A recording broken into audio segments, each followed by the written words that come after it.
மதத்தை வச்சு அரசியல், மதத்தை வச்சு சினிமா, இப்படி நம்ம நாடு போயின்னு இருக்குது, நம்ம உலகமும் அப்படி தான் போயின்னு இருக்குது. அதில் வந்து ரஜினிகாந்த் அவரை வந்து சங்கின்னு சொல்கிறாங்க.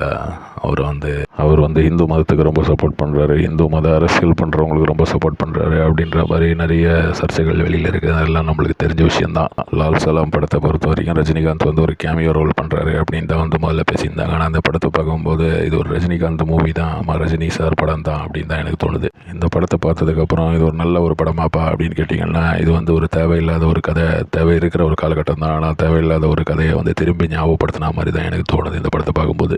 பக்கத்து ஸ்டேட்டு கேரளாவில் கூட இந்த பிரச்சனை இருக்குது, மத பிரச்சனை. ஆனால் வந்து தமிழ்நாட்டில் இந்த மாதிரி இந்து முஸ்லீமுக்குள்ளே அவ்வளோ ப்ராப்ளம் இருக்க மாதிரி எனக்கு ஒன்றும் தோணலை. அது வந்து இந்த படத்தில் ரொம்ப பயங்கர வைலன்ஸாக காமிச்சிருக்காங்க இந்து முஸ்லீம் ப்ராப்ளம் அப்படின்றத. நான் ஜாதி பிரச்சனையை வச்சு படம் எடுத்தாலும் குற்றம் சொல்கிறீங்க, மத பிரச்சனையை வச்சு எடுத்தாலும் குற்றம் சொல்கிறீங்க அப்படின்னு நினைப்பாங்க டைரக்டர்ஸ். ஆனால் இல்லாத ஒரு விஷயத்தை பற்றி இது இந்த மாதிரி இருக்குதுன்னு சொல்லி இது ஒரு பிரச்சனையாக கிளப்பி விடணுமா அப்படின்னா எனக்கு தோணுச்சு இந்த படத்தை பார்க்கும்போது. படம் வந்து மேக்கிங் வைஸ் ஆர்ட் ஃபார்மில் அதனுடைய கிராஃப்ட் ஒர்க்கும் அதனுடைய டைரக்டர் ஒர்க்கும் அதெல்லாம் பார்த்திங்கன்னா நல்லா தான் பண்ணியிருக்காங்க. விஷ்ணு விஷால் நல்லா பண்ணியிருக்காரு, அவரை பற்றி நம்மளுக்கு தெரியும். அப்புறம் செந்தில் இருக்கார் படத்தில். செந்தில் வந்து ரொம்ப நாளைக்கு அப்புறம் ரஜினி சார் கூட நடிச்சிருக்காரு. சூப்பர் ஸ்டார் ரஜினிகாந்த் மாதிரி ஒரு ஆள் இந்த மாதிரி ஒரு ரோலை தேர்ந்தெடுத்துன்றது பெரிய விஷயம் தான். ஐஸ்வர்யா ரஜினிகாந்த் சொன்னது கரெக்டு தான். அவங்க என்ன சொன்னாங்கன்னா, இந்த படத்தை பார்த்தீங்கன்னா அதுக்கப்புறம் யாரும் அப்பாவை வந்து சங்கி அப்படின்னு சொல்ல மாட்டீங்க அப்படின்ட்டு ஒரு சர்ச்சையை கிளப்பி விட்டாங்க அந்த ஆடியோ லான்ச்சில். ஆனால் இந்த படத்தினால, இந்த படத்துடைய கதையும் இந்த படத்துடைய ஒர்க்கு பார்த்ததுனால இவரை சங்கின்னு சொல்கிற கூட்டம் வந்து இவரை சங்கின்னு சொல்ல மாட்டாங்களா அப்படின்னு கேட்டிங்கன்னா எனக்கு ஒன்றும் அப்படி தோணல. அவரை சங்கின்னு சொல்கிறவங்க சொல்லிட்டு தான் இருப்பாங்க. ஏன்னா வந்து அவர் நிறைய இடங்களில் இந்து மதத்துக்கு சப்போர்ட்டாக பேசியிருக்காரு, சப்போர்ட்டான வேலைகள்லாம் செய்திருக்காரு. அதனால் இந்த ஒரு படத்தை பார்த்ததுனால அவர் சங்கி கிடையாது அப்படின்னு சொல்லுவாங்களான்ட்டு எனக்கு தோணலை, என்னுடைய பர்சனல் ஒப்பீனியன்.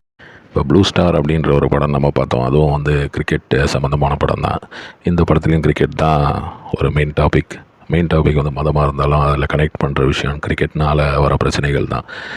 இந்த படத்தில் ஒரு ப்ராப்ளம் என்ன எனக்கு தோணுதுன்னா, சினிமாவில் வந்து 2 டைப்பான ப்ராப்ளம்ஸ் இருக்குது. ஒன்று வந்து நல்ல ஒரு டைரக்டர் இருந்தார்னா, ரொம்ப டேலண்டான ஒரு டைரக்டர் இருந்தார்னா அவர் வந்து ரொம்ப அடமெண்ட்டாக இருப்பார், ரொம்ப பிடிவாதமாக இருப்பார். அவர் வந்து சொல்கிற விஷயங்கள் கரெக்டாக ஸ்க்ரீனில் வரணும் அப்படின்னு நினைப்பார். அந்த மாதிரி ஒரு சில டைரெக்ஷன் தெரியாத ஆளுங்க அதே மாதிரி அடமெண்ட்டாக இருக்க பார்ப்பாங்க. ஏன்னா அது வந்து டைரக்டருடைய ஒரு குவாலிட்டி அப்படின்னு நினச்சிங்கன்னா அவங்க வந்து சினிமா வந்து நாங்கள் சொல்கிற மாதிரி தான் இருக்கணும், அந்த கதை இப்படி தான் வரும், அந்த சீன் இப்படி தான் வரணும் அப்படின்னு ஒரு பிடிவாதத்தோடு இருப்பாங்க. அதே மாதிரி ரொம்ப சக்ஸஸான ஆக்டர்ஸ் ஒரு சிலர் என்ன பண்ணுவாங்கன்னா, டைரக்டர் என்ன சொன்னாலும் அதுக்கு நடுவில் அவங்களுடைய கொஞ்சம் டச், அவங்களுடைய எக்ஸ்ட்ரா ஒர்க்கு வந்து என்ன பண்ணுவாங்கன்னா அந்த படத்துக்குள்ளே நுழைப்பாங்க, அந்த சீனுக்குள்ளே நுழைப்பாங்க. அந்த மாதிரி வந்து நிறைய ஆக்டர்ஸ் இருக்காங்க.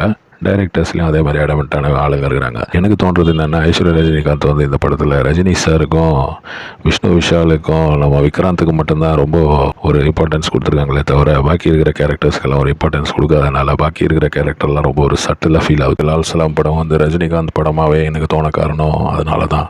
இப்போ ஒரு கேமியோ ரோலில் வந்த ஆள் வந்து எல்லா கிளாஸையும் எடுத்து போயிடுறாரு அப்படின்னும் போது அந்த படம் வந்து அவரே தான் ஹீரோவா, அவரே தான் வந்து மெயின் கேரக்டர் பண்ணியிருக்காரோ அப்படின்ற மாதிரி தான் ஒரு போர்ட்ரே ஆகுது. ஆனால் வந்து அவர் கேமியோ ரோல் அப்படின்றாங்க, அவருக்கு வந்து மெயின் கேரக்டர் கிடையாது. கேமியோ ரோல்ன்றது வந்து சும்மா ஒரு 2 சீனில் வந்து போகிறவங்க, இவர் வந்து 2 சீன்லலாம் வந்து போகிற மாதிரி தெரியல எனக்கு படம் பார்த்த வரைக்கும். என்னதான் சொன்னாலும் பொண்ணுக்காக இவ்வளோ பண்ணி கொடுத்துருக்காரு, அது பெரிய விஷயம்.